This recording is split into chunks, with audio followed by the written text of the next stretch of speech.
13 सितंबर 2005 England की capital London की गलियों में एक ग्रैंड और हिस्टोरिक परेड हो रही थी।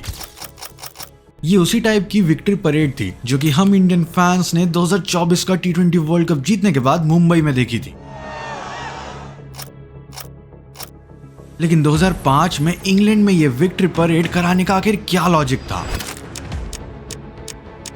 उस साल वर्ल्ड कप हुआ भी नहीं था एंड एक वर्ल्ड कप तो छोड़ो, उस टाइम तक उन्होंने एक भी आईसीसी ट्रॉफी नहीं जीती थी। लेकिन फिर ये विक्ट्री परेड क्यों थी? इसका सीधा साधा एक डायरेक्ट आंसर है 2005 एशेज। इस बात से कोई इनकार नहीं करेगा कि एशेज हिस्टोरिक वाइज ही नहीं बल्कि कंपटीशन वाइज भी क्रिकेट की सबसे बड़ी और आइकॉनिक सीरीज है।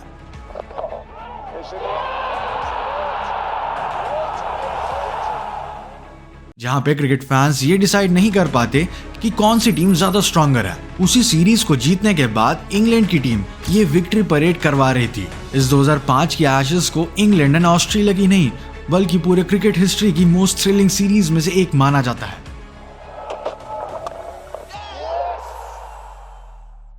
2 महीने, 22 players, 5 test matches and non stop thrilling moment से भरी हुई थी ये सीरीज, जहां पे इंग्लैंड ने रिकी पॉन्टिंग की प्राइम ऑस्ट्रेलिया को हराकर उनके 16 साल के डोमिनेटिंग स्ट्रीक को खत्म कर दिया था। और वो भी तब जब ऑस्ट्रेलिया अपने प्राइम फॉर्म में थी, जहां वो एक के बाद एक ट्रॉफीज जीत रही थी। ये सीरीज शुरू तो हुई थी एक बदले की आग में, लेकिन इस आग के जाते जाते ये सीरीज एक बैटल ग्राउंड का रूप ले चुकी थी, जहां प्लेयर्स के चेहरे पर अग्रेशन से ज्यादा प्रेशर और टेंशन देखने को मिलती थी, और जहां पे इंग्लैंड की टीम ने वापस से क्रिकेट का ताज अपने सर पर पहन लिया था। लेकिन आखिर कैसे ये एशेज की जीत इतनी ज्यादा आइकॉनिक और हिस्टोरिकल थी? अब 2005 की एशेज इतनी ज्यादा आइकॉनिक क्यों बनी? इसके लिए हमें थोड़ा पहले का सिनेरियो समझना पड़ेगा। 1989 की एशेज में ऑस्ट्रेलिया इंग्लैंड की टीम को 4-0 से हरा देती है एंड उसी पर्टिकुलर सीरीज से इनविंसिबल ऑस्ट्रेलिया का डोमिनेशन शुरू हो जाता है। 1989 से 2002 तक केवल 8 सीरीज खेली जाती है एंड इन 8 एशेज की सीरीज में वही 2 टीम्स थी, बट रिजल्ट हमेशा एक ही आता था, ऑस्ट्रेलिया की जीत और इंग्लैंड की हार। घर हो या बाहर, कैप्टन स्टीव वॉ हो या फिर रिकी पॉन्टिंग, ऑस्ट्रेलिया एशेज को एक तरफ डोमिनेट कर रही थी एंड 2000s आते आते एशेज ही नहीं बल्कि ऑस्ट्रेलिया पूरे वर्ल्ड क्रिकेट को डोमिनेट कर रही थी। ये वही एरा था जहां ऑस्ट्रेलिया और उनके प्लेयर्स अपनी प्राइम फॉर्म में थे और सीरीज के बाद सीरीज जीत रहे थे, और इसी ऑस्ट्रेलिया का वेलकम कर रही थी इंग्लैंड 2005 की एशेज के लिए। हम ऑलरेडी प्राइम ऑस्ट्रेलिया के बारे में एक सीरीज बना रहे हैं, जिसके हमने ऑलरेडी कुछ एपिसोड्स अपलोड कर दिया यूट्यूब पर। अगर आपको वो सीरीज देखनी है देन आप आई बटन पर क्लिक कर सकते हो, वरना आपको उसका लिंक डिस्क्रिप्शन में मिल जाएगा। और इसी प्राइम ऑस्ट्रेलियन टीम को वेलकम कर रही थी इंग्लैंड की टीम 2005 की एशेज के लिए।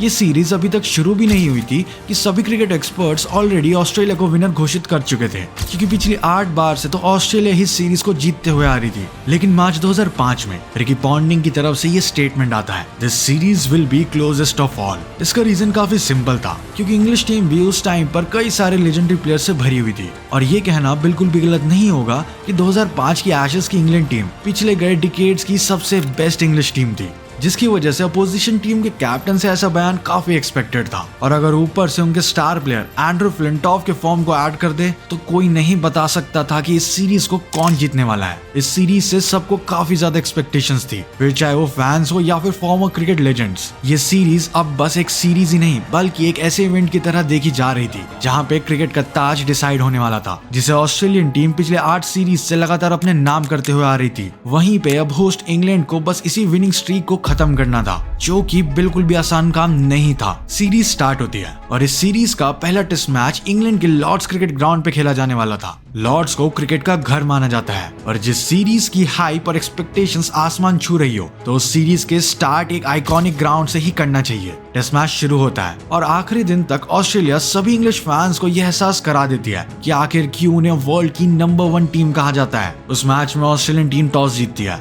और बैटिंग करने का डिसाइड करती है, एंड इंग्लैंड के स्टीव हार्मिसन पूरे इंग्लैंड बैटिंग लाइनअप की कमर तोड़ के रख देते हैं। ना ही केवल ऑस्ट्रेलियन बैट्समैन उनके सामने स्ट्रगल करते हुए नजर आ रहे थे, बट उनकी बाउंसर्स भी प्लेयर्स को डरा रही थी।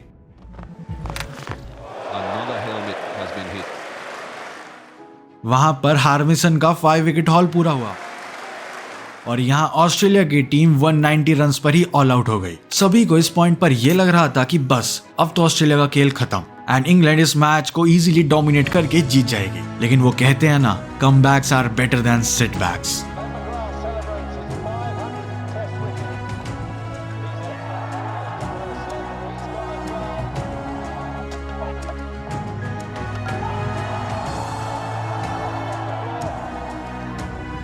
ये टेस्ट मैच अगर जाना जाता है तो बस एक प्लेयर की वजह से, जिसने अपनी बॉलिंग मास्टर क्लास से मैच का रुख ही बदल के रख दिया था, एंड वो थे ग्लेन मैकग्राथ।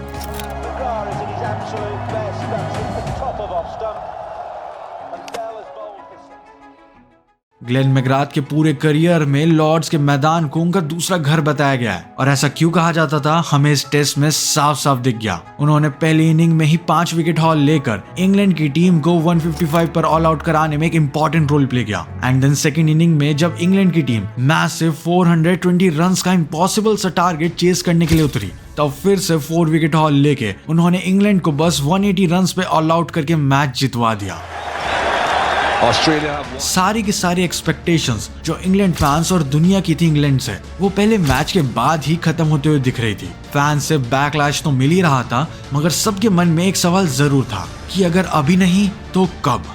इंग्लैंड प्लेयर्स अपने आप से काफी ज्यादा डिसअपॉइंटेड थे, और ऑस्ट्रेलिया ने सारी होप्स इस टेस्ट मैच के बाद ट्रैश कर दी थी। लेकिन जो इस मैच के बाद हुआ सीरीज में, वही इस सीरीज की मेन हाईलाइट बन के रह गई थी। 4 अगस्त 2005 इस सीरीज का दूसरा टेस्ट मैच एजबास्टन में खेला जाना था। इंग्लैंड इस सीरीज में स्ट्राइक बैक करने के इरादे से उतर दिया, लेकिन अब सब लोगों की उम्मीदें वैसी नहीं थी जैसे इस सीरीज के शुरुआत में दिख रही थी। बट स्टिल कई सारे फैंस को अब भी होप थी, और एटमॉस्फेयर भी प्रेशर से चार्ज अप हो चुका था। एंड ये वही टेस्ट मैच है जो कि इतना क्लोज गया कि आज भी true cricket fans one of the best matches को याद करते हैं तो ये मैच उनके दिमाग में जरूर आता है। इस मैच के शुरू होने से पहले इंग्लैंड टीम एक बोल्ड स्टेटमेंट दे देती है। इस मैच में English captain Michael Vaughan toss जीत के गुड सरफेस पे बैटिंग करने का डिसाइड करते हैं। इंग्लैंड टीम अब अग्रेसिव मोड में आ चुकी थी, और इस सीरीज में अब किसी भी तरह से वो कमबैक करना चाहती थी। इंग्लैंड की बैटिंग में शुरुआत लास्ट टेस्ट मैच के मुकाबले काफी अच्छी होती है, जब मार्कस ट्रेस्कॉथ के 90 रन्स एंड केविन पीटरसन के 71 रन्स इंग्लैंड को 407 के टोटल तक पहुंचाने में मदद करती है।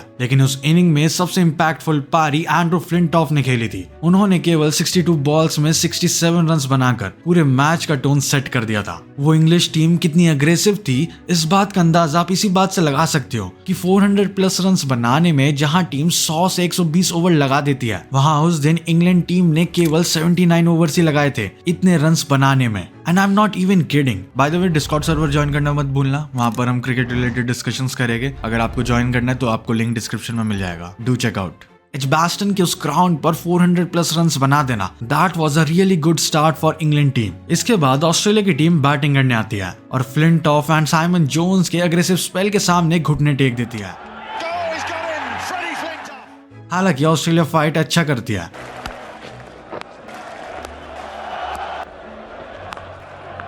लेकिन वो 308 रन्स पर ऑल आउट हो जाती है, एंड उस मोमेंट पर वो 99 रन से पीछे होती है। इंग्लैंड मैच में अब आगे हो चुकी थी, और तीसरी इनिंग में मैच में वापस से टर्न ऑफ इवेंट शुरू होने लगता है। ग्लेन मैकग्राथ, जिसने इंग्लैंड को पहले टेस्ट मैच में एक तरफा हरवा दिया था, वो फर्स्ट इनिंग का बदला लेने उतरते हैं। और अगर आप ग्लेन मैकग्राथ की एक्यूरेसी के साथ ब्रेडली के पेस को शामिल कर दो तो काम भी काफी डेडली बन जाता है। एंड ऐसा ही कुछ तीसरी इनिंग में भी हुआ। इंग्लैंड की टीम जब 99 रन्स की लीड के साथ बैटिंग करने उतरती है, तो उस टाइम पर सब लोगों को यही लग रहा था कि एटलीस्ट ऑस्ट्रेलिया को फोर्थ इनिंग्स में 300-400 रन का टारगेट मिलेगा। लेकिन इंग्लैंड की ये टीम थर्ड इनिंग्स में सिर्फ 189 रन्स बनाकर ही ऑल आउट हो जाती है। एंड इस इनिंग में शेन वॉन ने कमाल का 6 विकेट हॉल भी लिया था। अब इस पॉइंट पे ये मैच 50-50 पे अटक चुका था, जहां सब लोग ये भूल गए थे कि पहले कौन जीता था या फिर बाद में कौन जीतेगा। सबकी नजरें इस नेल बाइटिंग मैच पे आके टिक चुकी थी, क्योंकि इसमें अब इंग्लैंड पे एक चांस था सीरीज में 1-1 का कमबैक करने का, एंड वहीं ऑस्ट्रेलिया पे मौका था 2-0 की लीड लेने का। फोर्थ इनिंग में ऑस्ट्रेलिया आती है बैटिंग करने के लिए 282 रन्स का टारगेट चेस करने के लिए, एंड उनकी शुरुआत खराब ही नहीं बल्कि डिजास्टर्स रहती है, जहां लैंगर 28 रन पर, पॉन्टिंग डक पर और हेडन 31 रन बनाकर जोन्स और फ्लिंटॉफ से आउट हो जाते हैं। इस पॉइंट पर ऑस्ट्रेलियन टीम 82 फॉर 3 पर थी, और अब इंग्लैंड टीम के मैचेस जीतने के चांसेस ज्यादा लग रहे थे। एंड ये विकेट के गिरने का सिलसिला यहाँ तक नहीं रुका, बल्कि ये चलता जाता है। ऑस्ट्रेलिया की टीम का 8th विकेट 175 रन पे गिरता है जब माइकल क्लार्क आउट हो जाते हैं और एंड तक आते आते ऑस्ट्रेलिया की टीम 220 फॉर 9 पर आ जाती है। ऑस्ट्रेलिया जीत से बस 62 रन दूर थी और इंग्लैंड की टीम को जीतने के लिए चाहिए था बस 1 wicket.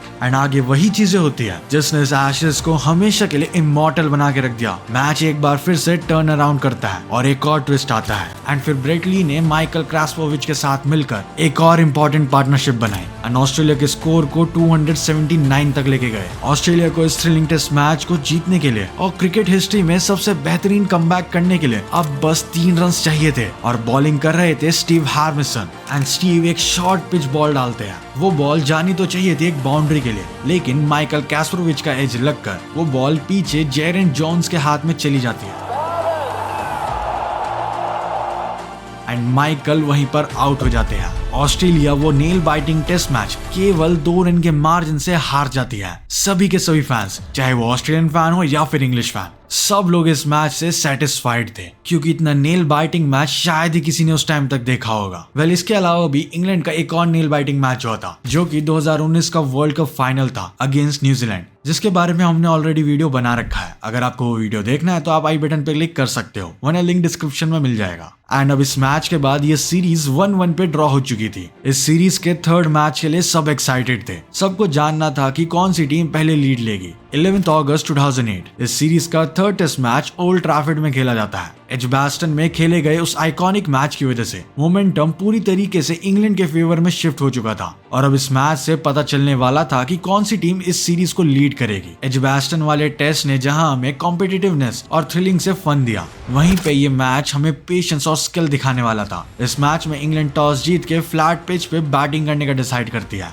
And captain Michael von 166 run बना देते हैं। माइकल वॉन की मास्टर क्लास पारी की वजह से इंग्लैंड की टीम फर्स्ट इनिंग में 444 रन बनाती है एंड इसके जवाब में ऑस्ट्रेलिया केवल 302 रन ही बना पाती है क्योंकि साइमन जोन्स एक बार फिर से ऑस्ट्रेलियन बैटिंग लाइनअप को परेशान करके रख देते हैं। जोन्स इस मैच में 6 विकेट हॉल ले लेते हैं एंड अब लीड एजबास्टन वाले टेस्ट मैच से भी ज्यादा थी। सभी को अब यही लग रहा था कि ऑस्ट्रेलियन टीम थर्ड इनिंग में वापसी करेगी और मैच काफी इंटरेस्टिंग पॉइंट तक जाएगा, लेकिन इंग्लैंड ऐसा होने नहीं देती और थर्ड इनिंग में 280 रन बनाकर डिक्लेयर कर देती है। इंग्लैंड का इनिंग्स डिक्लेयर करना ऑस्ट्रेलिया के लिए एक अच्छी बात बिल्कुल नहीं थी। 142 रन से ऑलरेडी ऑस्ट्रेलिया की टीम पीछे थी एंड अब उनका टारगेट 423 रन तक जा चुका था। उस स्टेडियम में बच्चे को पता था कि ये टारगेट आसानी से चेज नहीं होने वाला, लेकिन ड्रॉ की उम्मीद अभी भी बाकी थी। और जैसी बैटिंग उस दिन रिकी पॉन्टिंग ने उस मैच को बचाने के लिए करी, वो उनकी पेशेंस और स्किल लेवल को दर्शाता है। ऑस्ट्रेलिया की फोर्थ इनिंग्स में शुरुआत अच्छी नहीं हुई थी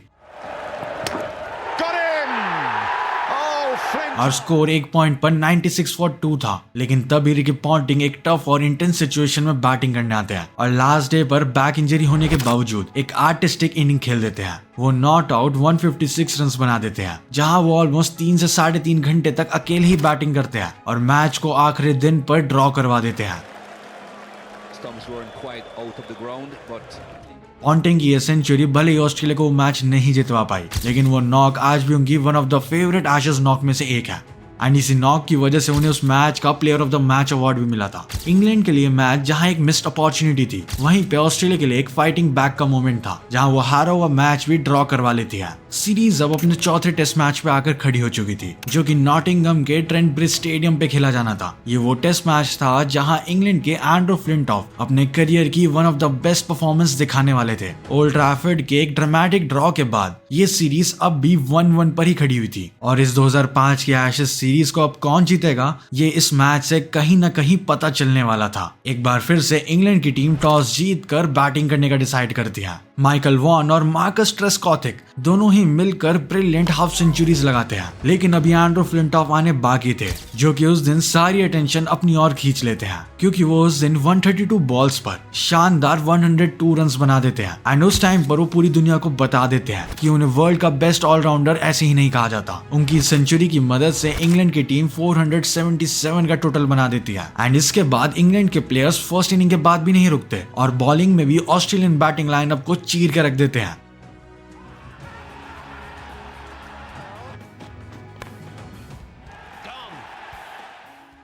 साइमन जोन्स एक बार फिर से 5 विकेट हाल लेते हैं और ऑस्ट्रेलिया केवल 280 रन पर ही ऑल आउट हो जाती है। एक बार फिर से इंग्लैंड की टीम एक स्ट्रॉन्गर पोजीशन पर आ चुकी थी। ऑस्ट्रेलिया को इतनी जल्दी ऑल आउट करने के बाद इंग्लिश कैप्टन माइकल वॉन वो करने का डिसाइड करते हैं जो उस दिन पूरे स्टेडियम में सभी लोगों की एक्साइटमेंट बढ़ाने वाला था। वो ऑस्ट्रेलियन टीम को फॉलो ऑन दे देते हैं। किसी ने भी इमेजिन नहीं किया था कि जो टीम पिछले 8 बार से एशेस का ताज अपने सर पर पहन कर आ रही हो, वो इस सीरीज में एक ऐसे मोमेंट पर खड़ी होगी जहां उसे इंग्लैंड की टीम फॉलो ऑन दे रही होगी। लेकिन फॉलो ऑन मिला तो बैटिंग तो करनी ही पड़ेगी। ऑस्ट्रेलिया फॉलो ऑन करते हुए काफी अच्छी बैटिंग करती है और 387 रन तक पहुंच पाती है, यानी कि वो अब इंग्लैंड की टीम को 129 रन का टारगेट देती है। ऑल्दो ये टारगेट काफी छोटा था एंड इंग्लैंड वो मैच और सीरीज ऑलरेडी जीत चुकी थी। हालांकि उस टारगेट को चेस करने में इंग्लैंड को काफी दिक्कतें आई, जहां उनके 7 विकेट्स ऑलरेडी जा चुके थे। लेकिन एशले गिल्स और मैथ्यू हॉगार्ड ने मिलकर इस टीम को एक बार फिर से मैच जितवाने में मदद करी और इस मैच को जीतकर वो सीरीज 2-1 से इंग्लैंड की टीम के फेवर में हो चुकी थी और सारी नजरें ऑस्ट्रेलिया की ओवल में होने वाले आखिरी टेस्ट मैच पर आ चुकी थी। इस सीरीज का लास्ट टेस्ट मैच ओवल में था एंड ये ओवल का टेस्ट मैच एक हाई स्कोरिंग मैच था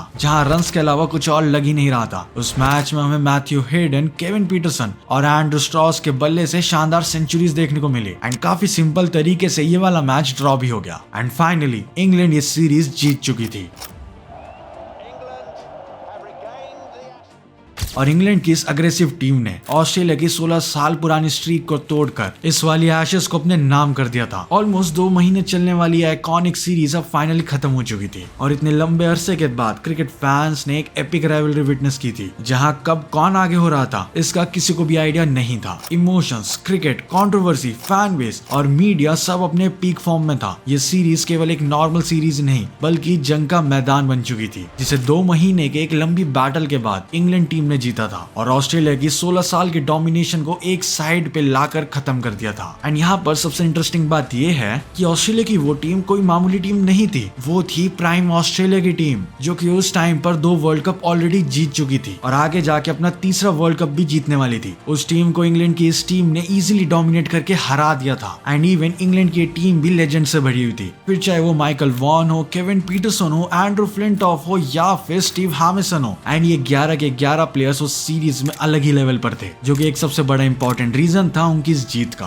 वेल आपका इस सीरीज के ऊपर क्या ओपिनियन है कमेंट करके जरूर बताना। Well that's it for this video. Also हमने एक न्यू चैनल लॉन्च किया है क्रिकेटिक प्लस नाम से, जहां पर हम बहुत जल्दी क्रिकेट रिलेटेड काफी अच्छा कंटेंट डालने वाले हैं, like cricket related opinions, discussions, gaming etcetera सब कुछ। सो आप उसको चेकआउट करना मत भूलना, उसका आपको लिंक डिस्क्रिप्शन में मिल जाएगा। न्यू चैनल को सब्सक्राइब करने के लिए यहाँ पर क्लिक करो, चैनल रिलेटेड इशू की वीडियो देखने के लिए यहाँ पर क्लिक करो, 50K का Q&A देखने के लिए यहाँ पर क्लिक करो। Thanks for watching. जय हिंद।